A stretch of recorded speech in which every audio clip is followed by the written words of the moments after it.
India has termed as unacceptable and condemned in strong words the chopping off of the hand of an Indian lady in Saudi Arabia. The 50-year-old's hand was allegedly cut off by her employer when she had complained about non-payment of wages. External Affairs Minister Sushma Swaraj said on Twitter, "We are very much disturbed over the brutal manner in which the Indian lady has been treated in Saudi Arabia. India has asked for severe punishment for the Saudi national who committed the crime." India has reacted strongly to reports that the US could strike a nuclear deal with Pakistan on the lines of the Indo-US nuclear deal. India has said that Islamabad's track record of proliferation should be taken into account before any such step was taken by anyone.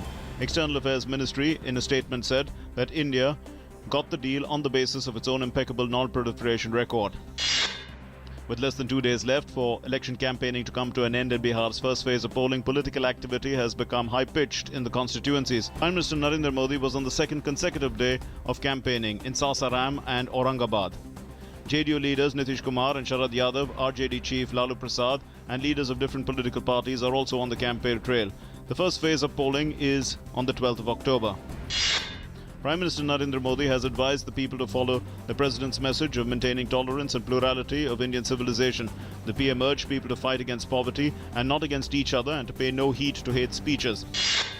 Before embarking on his three-nation visit to Jordan, Palestine and Israel, President Pranab Mukherjee has expressed concern over the spillover effects of instability in the Middle East region.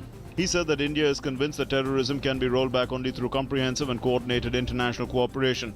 President Mukherjee will receive honorary doctorates from 3 leading universities on his 6-day visit to West Asia next week. Supreme Court will pass detailed orders for commercial vehicles entering Delhi on October 12. Government and amicus curiae have suggested modifying the Green Tribunal order. A 3-judge bench, headed by Chief Justice H.L. Dattu, had yesterday decided to peruse the NGT order first on the same matter before passing an order. The Apex Court had earlier expressed concern about the quality of air in Delhi. Vodafone India won its battle against the Income Tax Department over transfer pricing in the Bombay High Court, which set aside the appellate tribunal's ruling that had gone against the telecom company earlier. Thursday's verdict was cause of optimism among multinationals mired in similar long-running disputes. BSE Sensex and Nifty surge over 1%, tracking higher global markets. The Sensex rose more than 300 points and the Nifty regained the 8,200 level. Oil and gas, metal stocks were in demand. Banking stocks were also witnessing strong buying. RBI Governor Raghuram Rajan has said that financial inclusion should not be pressed beyond a point because beneficiaries may not have the capacity to use the funds. On the sidelines of the IMF World Bank meetings in Peru, Rajan said that pushing financial inclusion beyond a point can have a negative impact because people at the bottom of the pyramid do not have the capacity to absorb credit. He said everyone should not be pushed to borrow. The country's apex consumer grievance forum, National Consumer Disputes Redressal Commission, has put arguments pertaining to a class action suit against Nestle on hold after Nestle challenged its jurisdiction. Nestle has argued that under the Food and Safety Standards Act 2006, NCRDC only has jurisdiction if there is a loss of life or injury to the consumer on account of contaminated food. Ford will now not just make in India, but design in India. According to reports, the American car maker's Indian subsidiary is considering designing a new Fiesta in India. If all goes well, this move will make Ford the first global automobile major to design in India.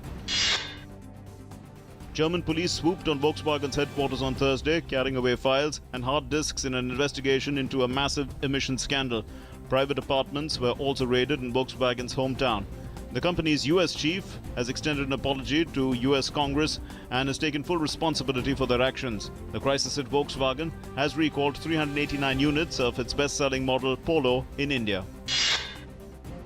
European Union governments have decided to step up deportations of illegal immigrants and discussed creating a border guard force among measures to cope with the surge of refugees from Syria's civil war.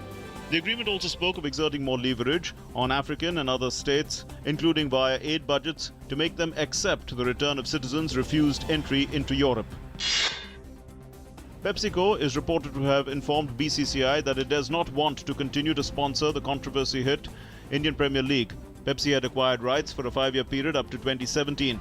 It had earlier intended to withdraw from the league in 2014 after the spot-fixing scandal broke out, but was persuaded to continue. BCCI will discuss the issue during its working committee meeting in Mumbai on October 18. Shiva Thapa notched up a stunning knockout victory while Krishnan outwitted his more fancied rival in an exhausting triumph to enter the quarterfinals on an all-win day for Indian boxers at the World Championships in Doha on Thursday.